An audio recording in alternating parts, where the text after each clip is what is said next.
Lunch and Learn with CATT Northwest. Introduction to Accessible Coding for Blind and Low Vision Students.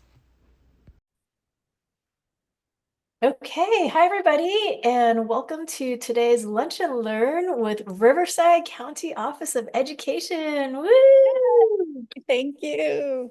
Thank you Thank so you, much, Riverside. Riverside, for making this training happen. And we're so happy that we could open the invitation to anybody who wanted to come. The topic of today's Lunch and Learn is an introduction to accessible coding for blind and low vision students.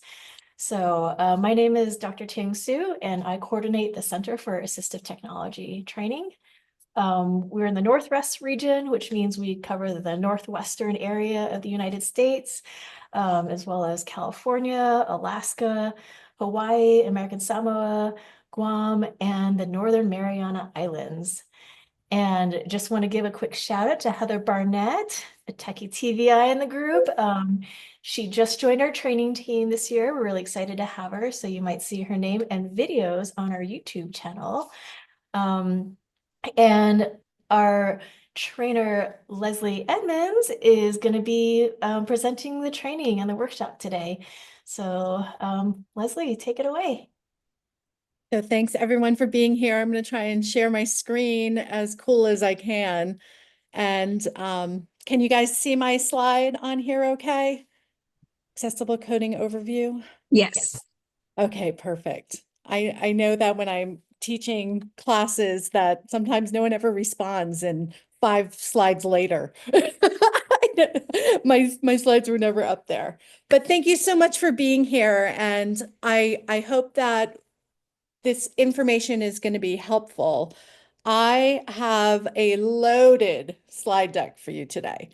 And there's a lot of resources, a lot of links. So I'm really going to do an overview of this slide deck, and you'll have access to this slide deck for all the information and videos and links. And I hope that you can share it. I hope it's useful to you and your teaching practice. And I'm here not to claim that I am miscoding at all. I am very interested in coding because my students have been interested in coding, and it's here and it's part of curriculum and it gets our students jobs. And I just am excited to put together some resources for you and go over how we can help our students of all different ages and abilities. So I'll get going. And if you have any questions, I appreciate anyone having input, shout outs, putting it in the chat. I want this to be a conversation. I admittedly am not the expert. I'm just sharing some ideas. And the more we work together, the more we can have our students exposed to coding. It's such a hot topic in our schools. So just the catalyst for all this, my student from a few years ago, Royce, low vision, he's learning Braille right now, CP, brilliant, amazing student, went into a class and they were working on coding and my student was not participating. The teacher did not have anything available. Royce really was interested in coding. He's just got a natural talent for it. And so he was my catalyst for all of this. How can I get him access? What activities can we work on? And it really started off with the APH Code Quest app. It just was a great way to get started for Royce, and it just exploded from there. So we all have that moment where we get interested in something. And for me, it was providing access for Royce and then realizing that so many more students wanted to participate in coding activities as well. So that's really what this is all about. So I have a slide deck ready with a lot of resources, but I just wanted to start off with just a little quote talking about the importance of accessible coding. And when it comes to code, accessibility is about making sure that the code is structured in such a way that it can be understood and used by as many people as possible. And I have this in here because I don't know about you, but when I'm teaching, I might be told that there's a website that's going to be used, that there's going to be a curriculum on coding, and it's inaccessible to my student. And I just wish there was that conversation ahead of time where I could work with districts, work with county offices, and where we could find platforms that are accessible and how important it is that the curriculums that are chosen, the apps that are chosen are accessible to all of our students, our blind and low vision students, but for all students. So again, just putting on here the importance of accessible coding. Again, this is a resource for you guys. So if you need some verbiage and just you're talking to teachers, administrators, the people who are picking out the apps, who are picking out the curriculum, just why it is so important for us to have websites and apps that are accessible to all. And when we are kind of testing the metrics of websites and apps, from WebAIM, they just have a really good acronym that I really like to follow. So it's POUR, P-O-U-R. So when I'm testing a website or an app, I look at this and say, is it perceivable? Is it operable? Can I understand it? Can my student understand it? How robust is the website? I have a link on here. It's really a great way to look at our websites, to look at curriculum, to look at apps, and just kind of gain a metric on, is it accessible? And I also have a really great article from Perkins on accessible coding and kind of what's out there right now. So throughout this loaded slide deck, there are going to be a lot of links that in your free time, haha, you can check out and have this information. I'm hoping that this is kind of a one-stop shop for accessible coding information, and it's a live document. We can add to it. I'm going to give a shout out to Lee Chandler from Washington School for the Blind for really helping me learn more about coding. Again, I'm not a coder, and Lee just, we were both interested. He had such great resources.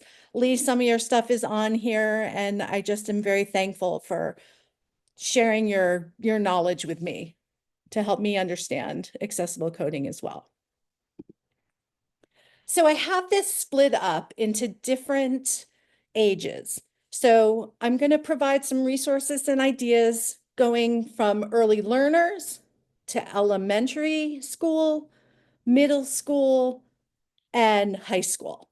So ideas and resources kind of broken down by age. And again, if you have questions, shout out or in the chat.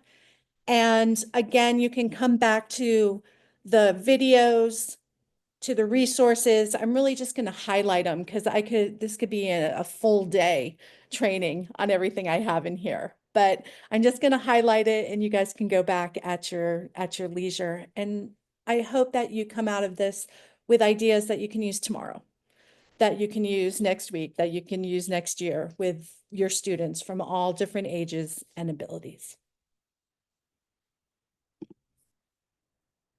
Just admitting some people. So when I'm talking about early learners, so the littles, my personal philosophy, this is me, is I believe that off-screen coding activities are really important. My personal opinion is to not have them in front of the screen doing an app. I feel like that there's really huge benefits of starting our little ones out with off-screen activities. And I have here on this slide kind of the why of that, why I believe that. So a concrete understanding, manipulatives, increased engagement, and then developing critical thinking. So the ideas I have are off-screen activity for our littlest learners. And again, we're starting them early so that they're getting those concrete coding concepts.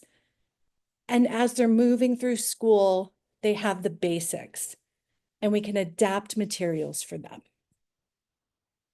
So I'll show you what I mean here.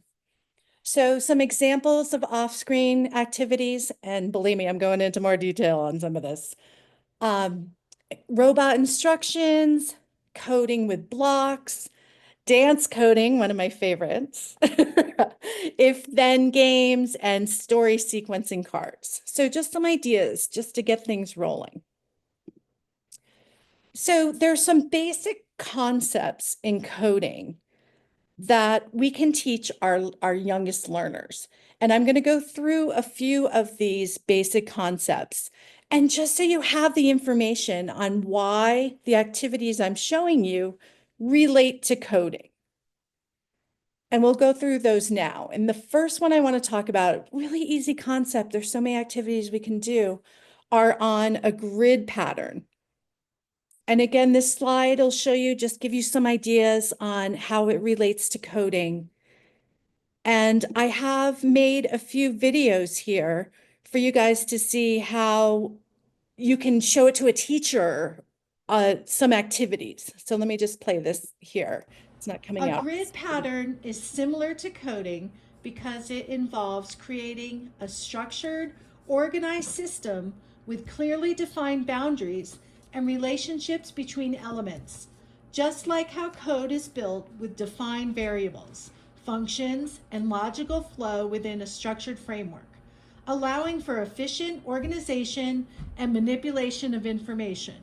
Essentially, a grid provides a visual representation of this structured organization, similar to how well-formatted code appears on a screen. Okay, so what I have here is a little explanation of how a grid pattern relates to coding. Let's see if I can cleverly go back to my last slide. Of course I can't. So I just have here some materials from APH. I have tactile graph paper. I have, you'll recognize from the Lightbox kits, something that can make a pattern, just simple ideas on grid patterns and exposing our youngest learners to these key coding concepts. So just using materials that are readily available on Quota. And this can be a whole classroom exercise. It can be one-on-one with your student. I put these videos so you can share this with classroom teacher. Maybe they can use materials that everyone can have access to do a whole class lesson. So just ideas on these basic concepts to share with whoever you want to share it with and get our students involved. A grid pattern. So the next concept that I have some ideas for is pattern recognition and why it's related to coding and how it's related to coding.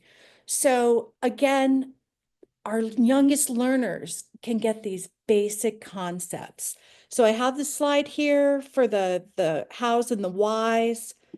And then I have a video that gives a little information Pattern on how recognition you is do this. closely related to coding because it's a fundamental skill that allows programmers to identify repeating structures and similarities within data, which then enables them to write efficient code by applying the same logic or functions to solve similar problems.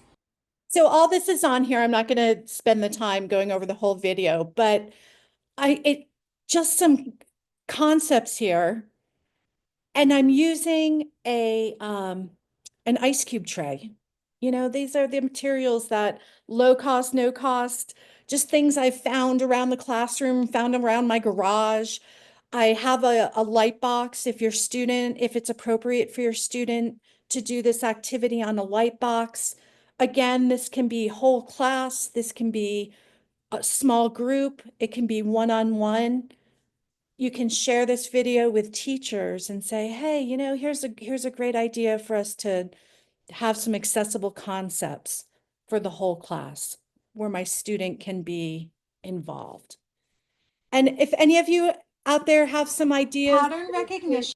you're using some activities, please share, because we're here, it's lunch and learn, so we can learn from each other. If you're rocking something in your classroom, let us know.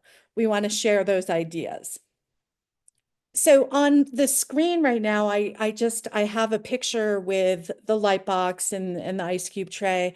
I have some, Elmos on there. I have some dominoes, just things that are from the classroom where we can learn about pattern recognition, these core coding concepts with materials that are available, easily gotten from the classroom on quota. That's the whole idea. We want to make sure that it's not costing us a lot and we can put it together easily and maybe share it with other people in the classrooms. And I'll take a pause here if there's anybody has any questions or comments while I'm moving along here.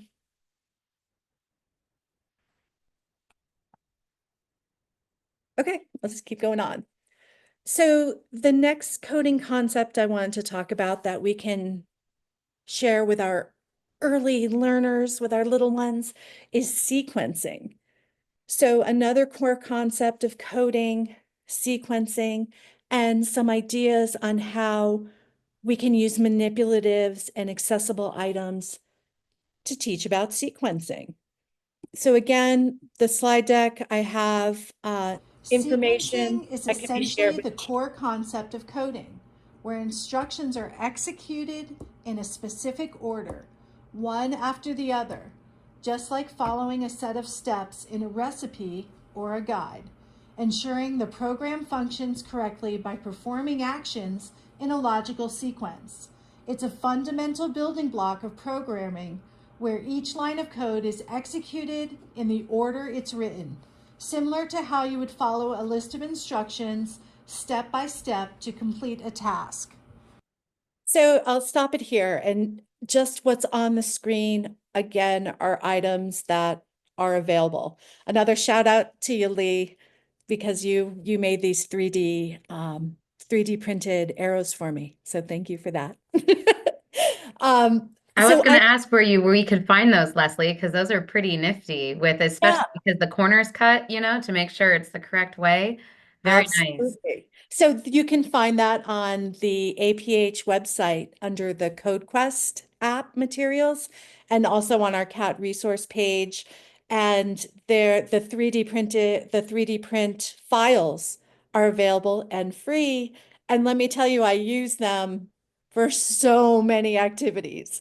It's made for the CodeQuest app, but I use it here. I'm using it for sequencing. I use them for so many different activities. They're fantastic. Is it possible to put that link in the chat? Yeah, it's coming up on a slide about CodeQuest. I have that resource in my 9,000 links. But Thanks, it's Leslie. and it's already done. My theme here is that I want life to be simple for me and you guys. So I try and have the links and just what we can get to our students really easy. So on the screen, so I have the 3D printed, thank you, Lee, the 3D printed arrows. You'll recognize, again, I use my APH products from Quota. We all have them in our garage and our trunk. They're really great with the large print grid paper. And I have just some commands that are in large print. I also have the go forward commands, turn right. That I've done in Braille and done it on a P-off machine, so it's accessible. You can just put things together. You can put it together and make it accessible really easy, just from materials that we all have in our trunk as teachers of the visually impaired. So just some ideas here that I'm sharing with you. Sequencing. So another video on sequencing here. I'll just play a really quick clip. And I put this one on here video is going to because I had a student our young learners who we talk about this in another training that we do, but I had a student who didn't know how to play bingo. He was in, I think it was 5th grade when I figured that out, that he just had never worked on a grid pattern before. And just some ideas on how we can incorporate grid pattern sequencing, all of this together, because some of our students have never been exposed to it. They might have just not participated in the activity. They might have just been overlooked, or we just didn't know that they hadn't had those lessons. So just again, a video with some more ideas on how we can use materials from over there on the shelf and put them together and put some lessons on coding concepts. So I'm still on early learners. This is all just the littles. The next idea is dominoes. I use dominoes a lot to teach some coding concepts. They're just accessible by nature. It's a fun game. A lot of kids like to play dominoes, so it can be a whole group activity. So again, I'm just providing you some resources and ideas, a little video on how you can use Dominoes can be dominoes seen as and why similar it's to important for coding coding. in the sense that both involve a structured, logical process of building something by carefully arranging individual components, domino tiles in the game, and code lines in programming. So again, I'm just going to highlight it, but dominoes is a great activity for whole groups, for an entire classroom, something to share with a classroom teacher. Coding concepts. Dominoes have been very, very popular. Dominoes can Sorry, I feel like I'm not getting I'm not as slick as I could be on Zoom. Another activity for our littles is Simon Says. Simon Says, coding concepts, specific instructions, and just having a lot of fun with Simon Says, and maybe using some items that we can get from APH on quota. I have on this video here, I'm talking about Simon Says, but now I'm kind of having a little bit more fun. I have a Braille cell. I'm trying to think the name of this from APH. I think it's Hoppaspot. It's available from Quota, but now I'm introducing a Braille cell. I have the RC Snap Rover. Everybody loves a rover. It comes with a remote control. Now we're getting to like a really fun day out there. So I'm doing a Simon Says game using the Snap Rover. I'm working on a Braille cell. So I have a whole bunch of concepts that can be done with just my student. Again, it can be done with a whole class, exposure to Braille. There's so many fun things that you can do with just simple coding concepts, those core coding concepts. So let me show you this, Simon Says a little bit. We had a lot of fun with this. is similar to coding because it requires players to carefully listen for I'm going to go down a specific little bit instructions, the video. like and the RC Snap Rover. Mike, you ready to play Simon Says? Oh yeah. All right, Mike. Let's back up because we had Simon a good time. Says, go forward to dot 1. So we Good have the remote job. control. The little ones can do Simon things. Says, turn left and go to dot 4. Wow, good job, Mike. So of course we have, we didn't say Simon Says, and he went and he was like, but just the whole game and having fun with all these items. Again, available from Quota. You'll notice my theme of free. Free is my favorite price. And we're just so thankful to APH for having all these materials available and how we can put them together and come up with some really fun activities for our students and for whole classes. Classroom teachers are going to love us because we have these ideas. And it's universal design, accessible for everyone. Simon just more more ideas. You guys can check out these videos. In your free time. So the last thing I want to talk about for our early learners and coding is incorporating Braille, just like we did on that last video. And just having the similarities between Braille code and coding and how we can make this a fun activity and just incorporate some of the ideas of teaching Braille to our students, but also to whole classes as well. I say, let's represent. Let's represent. If we can have Braille be part of a coding lesson for a whole class, love it.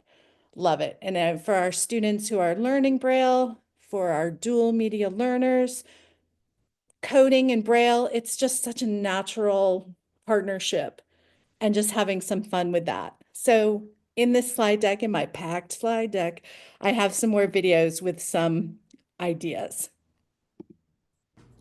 Just wanted to give some examples of low-tech ways.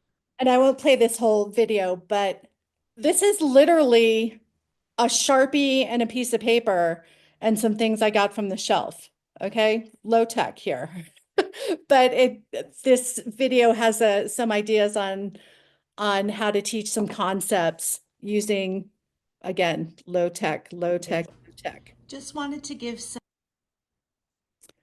This video here, Braille is we're similar to coding because we're doing alphabet some systems more that use a activities set of here. specific- You can check them out when you have Braille is similar time. to- Again, just sharing some ideas. And lastly, my favorite, I'm going to show this one a little bit, is using Lego. I'm a Lego junkie.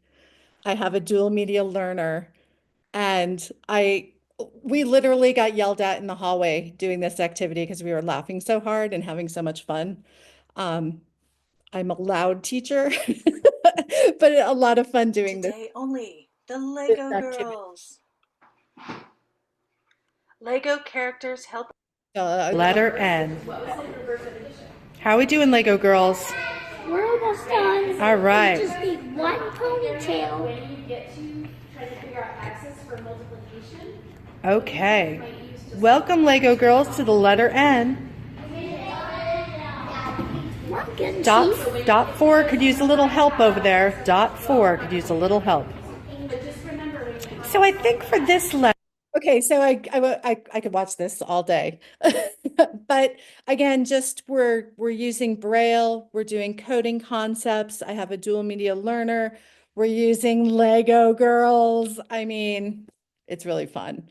You can have a lot of fun. And next thing you know, other students in this kindergarten classroom are hanging out and wondering what's going on, and they're learning about Braille, they're learning about coding. It's just so much fun to teach with this environment and just having a good time, but we're also learning about coding concepts at the same time.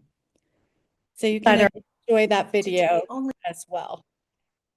So any questions on early learners before I head off into elementary school? And I really, the most videos I have in resources are for the little ones, the most videos. The rest are, I won't bore you with those with those videos. I just hope you use them later and get some ideas. So any questions so far before I head over into elementary school? Getting a little older now.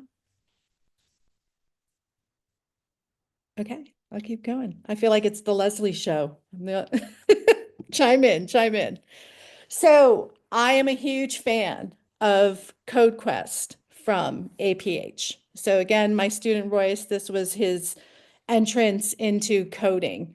And on APH's website, they have links to making 3D printed arrows that are manipulatives that go along with this on-screen app, and also the boards that are on here as well that you can use with a laser cutter. And again, Lee, thank you for always providing me with materials. We use them all the time. So there's some links here to how to download the app, how to get the manipulatives off the website, and then just resources to learn more about this fantastic app from APH. Just some pictures of how I'm using manipulatives with my student. It just really ties everything together, having the manipulatives, especially if we're just introducing coding to our students. And the Code Quest app is really fun, and it's also an easy learn. So I'm just going to play a little video of my student. Right arrow. And then right. Is that right? Give it a shot. Let's hit it.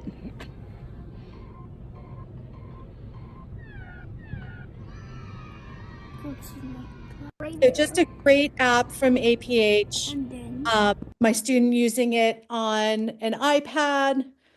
You can use it on iPhone, but just having a lot of fun with it. A great introductory app with manipulatives that go along with it. So thank you, APH, and the links are on there. And another shout out to APH activities is Code and Go Mouse, and I have on my desk right now, I have Colby the mouse. I was just playing with him earlier today. And this is, again, another fun activity. It's available from Quota. The Code and Go mouse game that goes along with this is also available from like Amazon. So classroom teachers can get this game as well. The picture on this slide here is kind of an extension activity we did with Code and Go mouse, where we're programming a mouse to go through a grid pattern. And Lee, you were up there in Seattle when we did this, and we had the kids create a community, and they used drawing, and we have it the same size as the coding materials that are provided.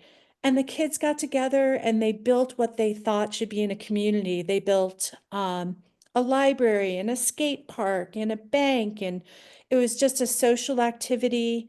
We had a lot of fun with it. We're incorporating art. We're putting the A in STEAM. And again, it's just so great to have this available from APH for free. The coding concepts, we're coding the mouse, go forward, turn right. Just a great activity. I really recommend it for our young learners in their elementary school. So there's a picture on the slide of the game itself, and there's links on how to get it from Quota, some extension activities we have, which include some art activities, and resource pages on how you can really take this game and use it to teach core concepts, use it to share with classroom teachers, make it part of the coding curriculum. I'm a big fan of Code and Go Mouse. Again, I have the art extension activity on here, video that you can share with classroom teachers as well.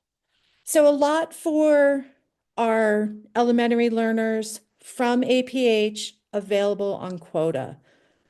You can get a lot of traction, a lot of information from those two items, CodeQuest app and Code and Go Mouse.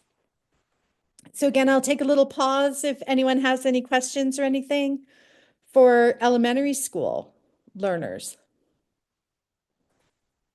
And I'm not looking at the chat at all, if there's any, if there's been any questions in there. I haven't even looked. So Leslie, I was going to say that I use Code and Go mouse with my first graders, and what I love about this APH product is that it is leveled, so it has different the different games and to set up the board to have Colby go and get the mouse. So what I did with my high school student when he was first learning intro to coding, I made a very difficult maze for Colby the mouse to have to go around. And part of the Code and Go mouse, it comes with like little action buttons, which make it go forward or backwards. It's kind of like, oops, uh-oh, what happened? Yes. And my student who is blind, and a freshman honor student absolutely loved it. So there is all levels that can be used for this, I think, Leslie, especially as an intro to coding for my student who started a freshman requirements class that started with coding. So I thought Yes. it was really neat. And you bring up such a great point. We're not pigeonholed into just elementary school. If you have a student who's new to coding in high school or any age, we can really use these ideas and the games that are available for any age. So it all depends. I have had older students just never exposed to coding concepts. That was But my student. yeah, and now they're learning in elementary school, they're in kindergarten, they're in preschool being exposed to coding. So the earlier we can get the concepts and have some ideas and activities, then they can build for longer times. But coding has been relatively new in the curriculum, so we do have some older students who just haven't been exposed to it. So nothing wrong with bringing in Colby the mouse to the high Yes, school absolutely. class. They're going to love it too. They're going to love it too. So now I'm going to move on to our middle schoolers. And so I will say that I have a middle school son, and he is my right-hand man for my ideas and activities and kind of my partner in putting a lot of things together.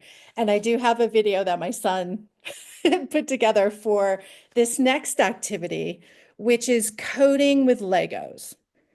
And this was put together by a parent who wanted their visually impaired child to be part of what was going on in the classroom. So again, this is an activity with free resources. I have the links on here, and it's taking a maze, and all of these materials are available for free and available to be printed. And we also have materials that can be printed on a P-off to make accessible Braille and large print. So everything's here for coding a Lego maze. So I'll put a little bit of the video on just to give you an idea of what it looks like. So the printable is available and it's a PDF. There's my son. I want to show you how we do the Lego coding. So the first thing we do, Rowan's going to help me, There's my messy. is we have mazes that we've cut out. We have a template, and we have lots of these to cut up, already cut up and some to cut up, or create your own. And you put them down on a Lego board. Of course, this is upside down for you. Put it down on a Lego board. And so then what you do, this is the fun part, is that you create a Lego town or village or something. And Rowan's doing that over here on your board. So here's the social part of this, is that you can have a whole classroom or you can just work with your student one-on-one, but you're building a Lego structure. So you can have a theme. You can have just Legos that you got from the thrift store or borrowed from somewhere, just have in the classroom. And part of this exercise is the build. And I've had whole classes where we've had contests, where we've had themes, we've had everyone making a Lego build and then coding a Lego character through the maze.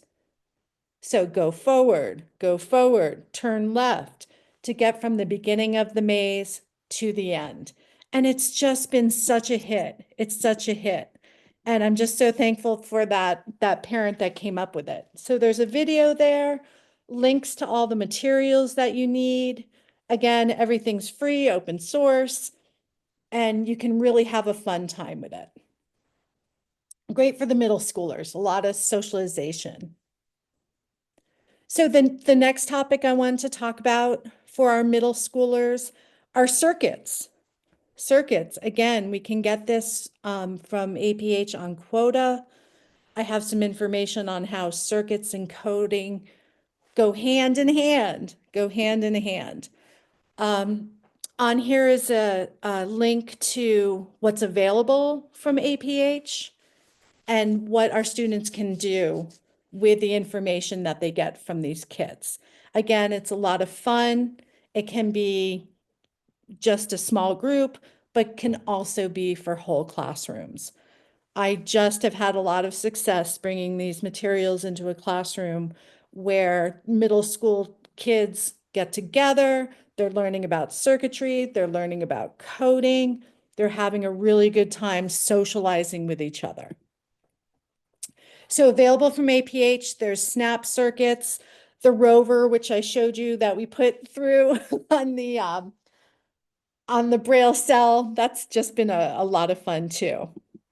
So again, some ideas. Circuits How to and use coding are circuits. similar in that they both involve creating a defined pathway to control the flow of information, with circuits using electrical current to transmit data through physical components, while coding uses instructions to guide a computer's actions, essentially creating a logical circuit through lines of code.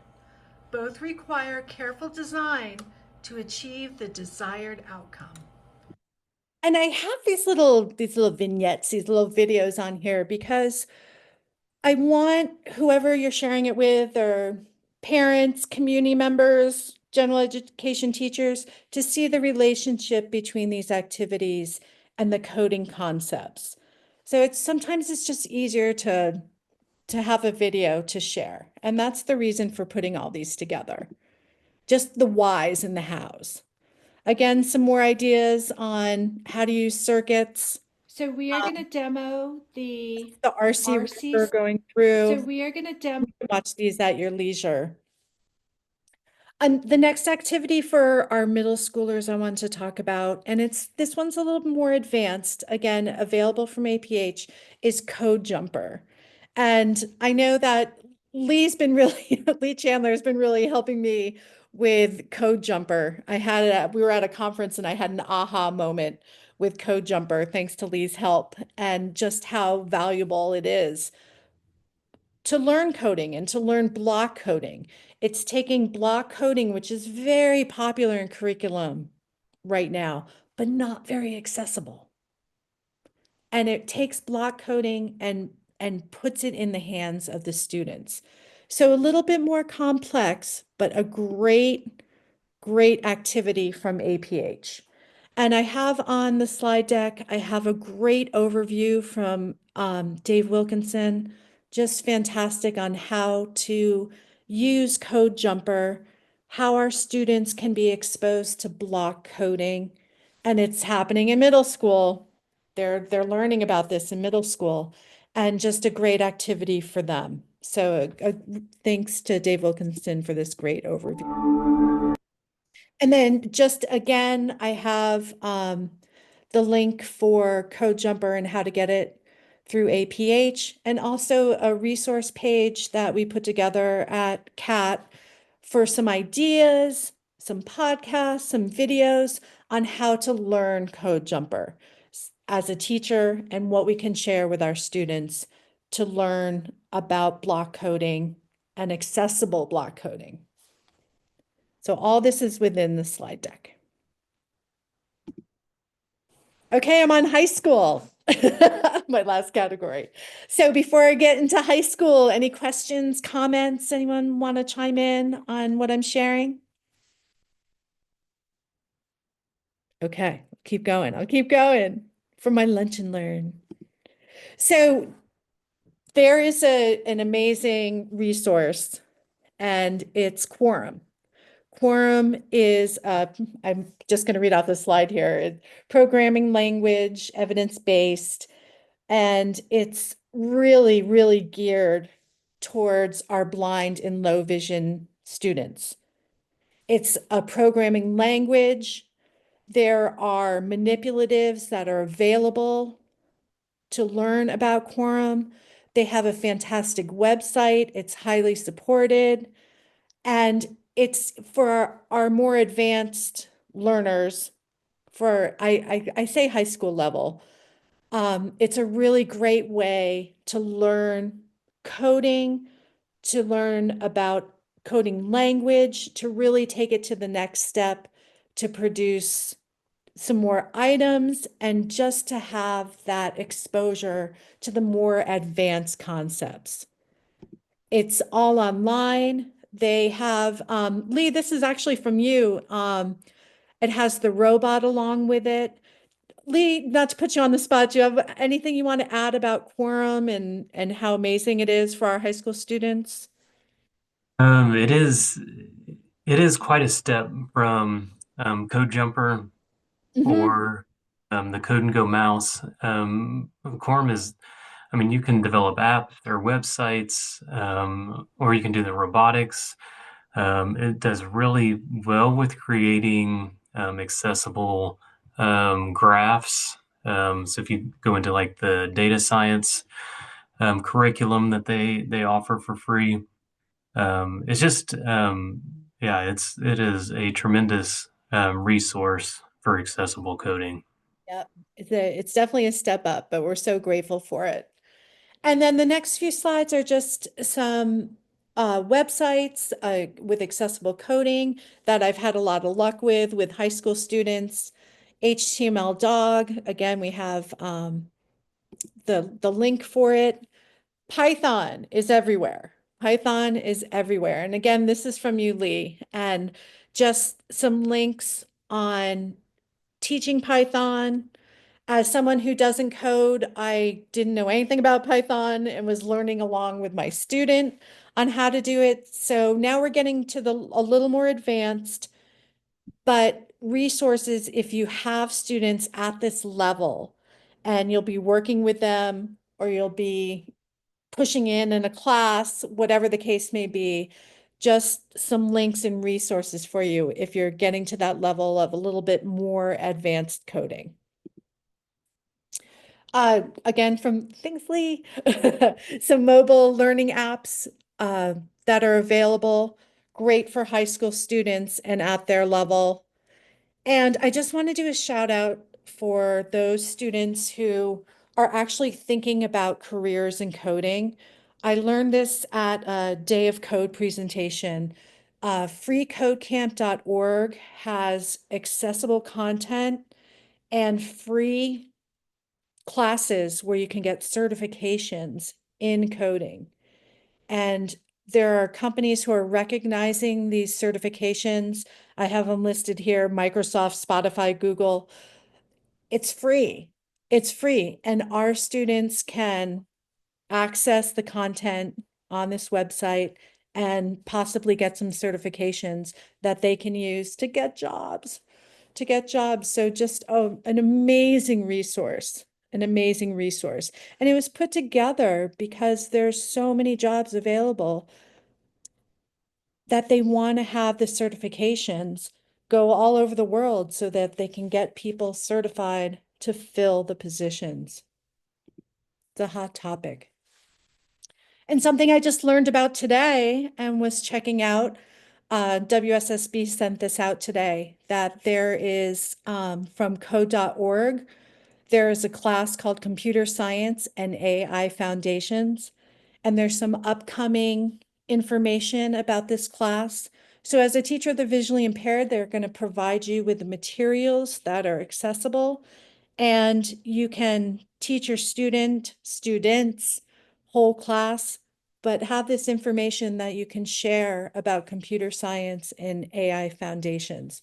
Really, really hot resource. Just came in today. And then I also have some reading, further reading for our high school students. If they are interested in coding as a career, as something they might want to pursue if they're going to go to college, or even after high school getting a job, just some links to people who are in the field, people who are actually doing the job and how they're doing it. So some ideas, some articles, some YouTube videos that you can share with your students to get them inspired about coding, and that, hey, you know what, this could be a ticket to to some money, to a job, to a career, and just how it's being done by the pioneers who are doing it right now. And then the last part of this slide deck, and we're running out of time, are just a lot of resources, resources from CATT. Ting put together this amazing AT website that's on here. Just a lot of resources, APH, and then again, free, my favorite price, free resources for you guys to check out. So you can check these out in your own time. Share away with anyone. Please share, anyone you know. And this is all here on the slide deck. And I'll just leave this up here at the end. So it's a QR code for this slide deck and also our resources that we have at CATT. We have a curriculum that involves coding called CATT-NW. We have a website that has amazing AT resources, coding resources. We have a lot that we're offering from CATT, and I'm just so thankful to be able to share all this information with you guys. So I'll leave it at that. I'm right at the end, but if you have any questions or comments, now's the time. And just thank you so much for letting me share my passion. I think you can tell that I'm pretty passionate about this. My accessible coding resources and ideas. And this is a document that's a slide deck that's just going to be added to. And I hope that you'll share your ideas so we can put them out there for everybody. Let's do this together. Share, let's share.